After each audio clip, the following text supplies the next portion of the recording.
ఇంకొకటి రెండో ఇప్పుడు అవి మీరు వెతికే లోపల ఇప్పుడు రాబోయే ఇప్పుడు తమిళనాడు ఉంది నెక్స్ట్ ఇమీడియట్గా మనకి, బీహార్ ఉంది, బీహార్ ఉంది, బీహార్ తర్వాత తమిళనాడు. మరి దీనికి సంబంధించి ఏమైనా అబ్జెక్షన్స్ వచ్చినాయా ఈసీఐ ముందర? ఏది సుప్రీంకోర్టుకి వాళ్ళు ఏమైనా వెళ్ళారా? బీహార్ ఎస్ఐఆర్తోనే చచ్చిపోతున్నారు కదా వాళ్ళు. బీహార్లో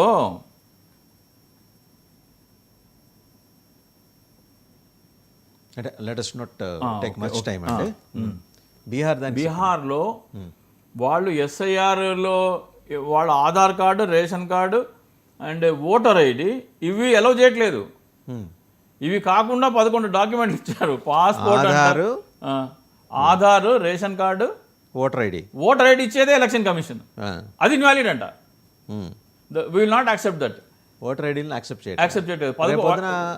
ఆ విపరీతం మిగిలిన రాష్ట్రాలు కూడా పాకే ప్రమాదం కనిపిస్తుంది. డెఫినెట్ గా చెప్తున్నారు కదా ఎన్నికల ఇది Bihar, we are starting with Bihar, we will extend it to every state. మరి వాళ్ళు ఏమి ఇస్తారట మరి అదనంగా? సుప్రీంకోర్టు ఏం చెప్పింది మొన్న?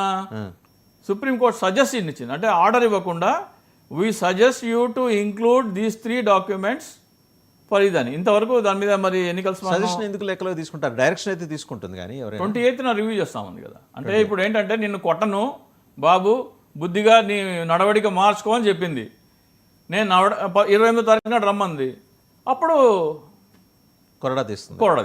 అంటే ఎన్నికల సంఘం కూడా కావాల్సిన డాక్యుమెంట్లు ఏంటంటే పోనీ ఎలక్షన్ కమిషన్ క్లారిటీ. అయ్యో పాస్పోర్టు, క్యాస్ట్ సర్టిఫికేట్, అందరికీ పాస్పోర్ట్ ఉండాల్సిన అవసరం లేదు. అదే అంటే నాకు క్యాస్ట్ సర్టిఫికేట్ లేవు. ఆ 11 డాక్యుమెంట్స్ కేవలం 50-55% జనాభాకు మాత్రమే ఉంటాయి. ఉండాల్సిన అవసరం లేదు. ఇప్పుడు మీరేమైనా విదేశాలకు వెళ్ళదలుచుకుంటే పాస్పోర్ట్ అప్లై చేసుకుంటారు, పెట్టుకుంటారు. భూమి రిజిస్ట్రేషన్ పత్రాలు అంటే 1987 కంటే ముందు చాలా వ్యవసాయ కుటుంబాలు ఉంటాయి. 40% వ్యవసాయ కూలీలు ఉంటారు, వాళ్ళకి భూములు ఉండవు, లేదా పాస్పోర్ట్లు ఉండవు. వాళ్ళ పరిస్థితి ఏంటి? అదే మరి అదే కదా వీళ్ళు రేజ్ చేసేది. అదే వీళ్ళు రేజ్ చేసే అబ్జెక్షన్స్. Passport must. ఆ 11 documents any one among those 11 documents other than these 3 Aadhaar, voter ID and ration card. అంటే వైడ్లీ అవైలబుల్ మెయిన్ పక్కన పెట్టేసి రిమోట్లీ అవైలబుల్ 11 ఇంక్లూడ్ చేశారు. 11 అసలు వీటిని కన్సిడరేషన్లో తీసుకున్నప్పుడు ఆధార్ని స్క్రాప్ చేసేయచ్చు కదా. ఆధార్ కాదు, ఓటర్ ఐడి అండి మీరు ఇచ్చారండి. ఓటర్ ఐడి ఎలక్షన్ కమిషన్ ఇచ్చారు. ఎలక్షన్ కమిషన్ మీరు ఇంటికి వెళ్ళి వెరిఫై చేసి అక్కడ అతను ఉంటారా లేదా. ఇప్పుడు ఏమంటున్నా అంటే మేము అక్కడ వెళ్తే మేము ఉన్నాడని ఓటర్ ఐడి ఇచ్చాము, కానీ అతను భారతీయుడో కాదో మాకు ఎట్లా అనుమానం ఉంది అంటున్నారు. దానికి సుప్రీంకోర్టు ఏమంది, వాడు భారతీయుడో కాదా వెరిఫై చేయాల్సింది నీ డ్యూటీ కాదు, అది district administration, home ministry duty, don't interfere in home ministry duty అని చివాట్లు పెట్టింది. ఈ రోజుకి కూడా నాకైతే నిన్నటి వరకు అయితే, నేను సాయంత్రం వరకు అయితే ఆ 3 డాక్యుమెంట్స్ ఇంక్లూడ్ చేసినట్టయితే నాకు కనబడట్లేదు. ఇది బీహార్లో పెద్ద గొడవే అవుతుంది. సో వాళ్ళకి ఇది చిన్న అంశం అయిపోయింది. ఇప్పుడు ఏది ఈవీఎం ట్యాంపరింగ్ అనేది చిన్నదైపోయింది. దీని పక్కన పెద్ద గీత ఒకటి, పెద్ద గీత ఒకటి ఏంటి, దాదాపు 4,90,00,000 మంది ఓటర్లని తీసేశారు దాంట్లో బీహార్లో నియర్లీ 5 crores. నెక్స్ట్ ఇది వచ్చి తమిళనాడు మీద పడవచ్చు.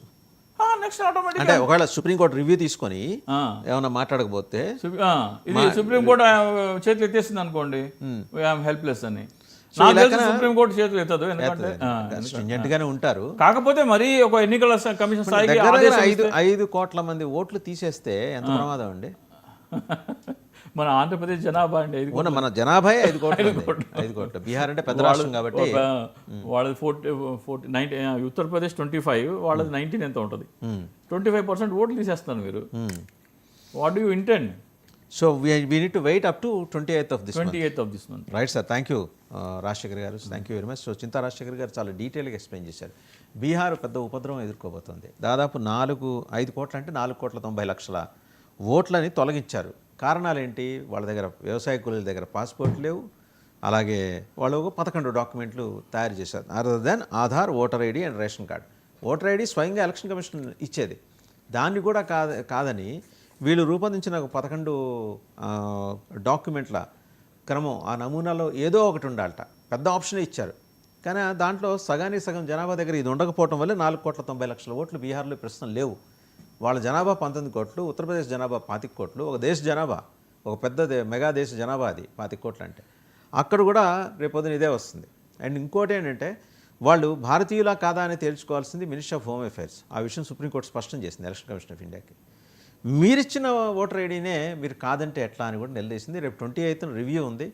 సో ఇవాళ ఆ రాష్ట్రాల్లో ఈ ఈవీఎంల ట్యాంపరింగ్ హ్యాకింగ్ అనేది సెకండరీ అయిపోయి ఇది ప్రైమరీ అయింది. ముందర ఓటు ఉంటే కదా తర్వాత హ్యాకింగ్ దాకా వెళ్ళేది అనేది. చూద్దాం ఏం జరుగుతుందో. Thank you very much Rajasekhar గారు.